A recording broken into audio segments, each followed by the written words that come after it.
రేపైతే ఐపీఎల్ ఒక El Clasico match జరగబోతుంది. లిటరల్లీ ఇదైతే ఒక హై వోల్టేజ్ మ్యాచ్. ఇటువంటి ఎన్ని వర్డ్స్ అయితే సరిపోవు.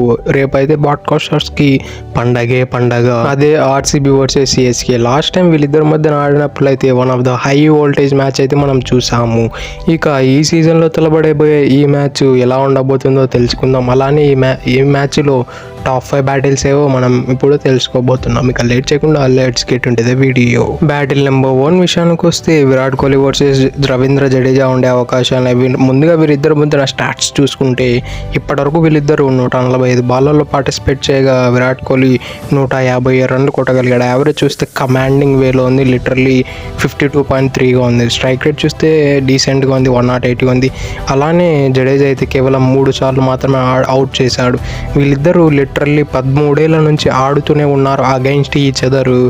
అయినా కూడా జడేజా కేవలం 3 సార్లు మాత్రమే అవుట్ చేయగలిగాడు. అది విరాట్ కోహ్లీకి స్పిన్నర్ల పైన ఉండే కమాండ్. మనమైతే ఈ కొద్ది కాలంలో అయితే అతన్ని చాలా వరకు క్రిటిసైజ్ చేస్తున్నాం. స్పిన్నర్లను సరిగ్గా ఆడడం లేదు, స్పిన్నర్లను బాల్ వేస్తే చాలా అవుట్ అయిపోతున్నాడు అని మనం ఈ మధ్య కాలంలో చాలా క్రిటిసైజ్ చేస్తున్నాం. కానీ ఇటువంటి స్టార్ట్స్ చూసినప్పుడల్లా మనకు వింటేజ్ కోహ్లీ గుర్తుకు వస్తూ ఉంటాడు. Battle number 2 Mahendra Singh Dhoni versus S Dayal. వీళ్ళిద్దరి మధ్యన అయితే one of the top battle ఉండే అవకాశం ఉన్నాయి. లాస్ట్ సీజన్ వీళ్ళిద్దరు హెడ్ టు హెడ్ తలబడినప్పుడు అయితే చాలా వరకు మ్యాచ్ అయితే చేంజ్ అయిపోయేలాగా అయింది.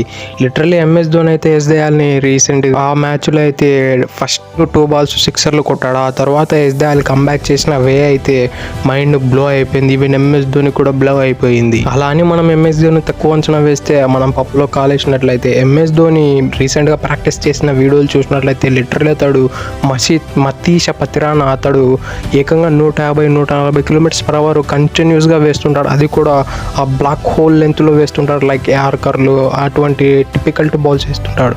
అతన్నే విత్ ఈజ్ స్ట్రైట్గా సిక్సర్లు ఎయిమ్ చేస్తున్నాడు. అంటే ఎంఎస్ ధోని 3.1 చెప్పుకోవడానికి మనం ఎటువంటి ధోకా లేదు. ఇక వీరిద్దరి మధ్యన స్టార్ట్స్ విషయానికి వస్తే ఇప్పటివరకు 6 బాల్లలో ఫేస్ చేశారు, 13 రన్లు సాధించగలిగాడు. యావరేజ్ చూస్తే 13 ఉంది. స్ట్రైక్ రేట్ చూస్తే 216. అలానే ఒకసారి అవుట్ చేశాడు ఎస్ దయాల్. ఇక బ్యాటిల్ నెంబర్ 3 విషయానికి వస్తే Liam Livingstone versus Noor Ahmad. వీళ్ళిద్దరి మధ్యన స్టార్ట్స్ చూసుకుంటే ఇప్పటివరకు వీళ్ళిద్దరు 17 బాల్లలో ఫేస్ చేయగా 20 రన్లు సాధించగలిగాడు. యావరేజ్ చూస్తే కేవలం 6.7గా ఉంది.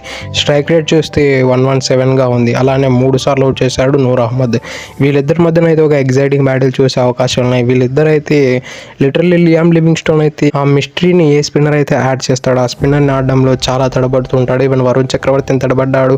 రీసెంట్గా చాలా మంది బౌలర్స్ని తడబడ్డాడు. ఈవెన్ కుల్దీప్ యాదవ్ని కూడా ఆడడంలో చాలా ఇబ్బంది పడ్డాడు. కాబట్టి నూర్ అహ్మద్ లియామ్ లివింగ్స్టోన్ పైన హెడ్ ఉండే అవకాశం ఉన్నాయి. ఈవెన్ వీరిద్దరి మధ్యన యావరేజ్ చూసిన కేవలం 6.7గా ఉంది. స్ట్రైక్ రేట్ చూస్తే లియామ్ లివింగ్స్టోన్ కంటిన్యూస్గా 150, 160, 170 మెయింటైన్ చేసే ఆయన కేవలం 117 మెయింటైన్ చేశా అంటే నూర్ అహ్మద్ ఇతన్ని చాలా వరకు కట్టడి చేసి పడేశాడు. బ్యాటిల్ నెంబర్ 4 విషయానికి వస్తే రుతురాజ్ గైక్వాడ్ వర్సెస్ జోష్ హేజల్వుడ్. వీళ్ళిద్దరి మధ్యన కూడా one of the top notch battle జరగబోయే అవకాశం. ఇక ముందుగా వీళ్ళిద్దరు బ్యాటిల్ చూసుకున్నట్లయితే 19 బాల్లలో 14 రన్లు కొట్టాడు. యావరేజ్ చూస్తే 7గా ఉంది. స్ట్రైక్ రేట్ చూస్తే కేవలం 63గా ఉంది.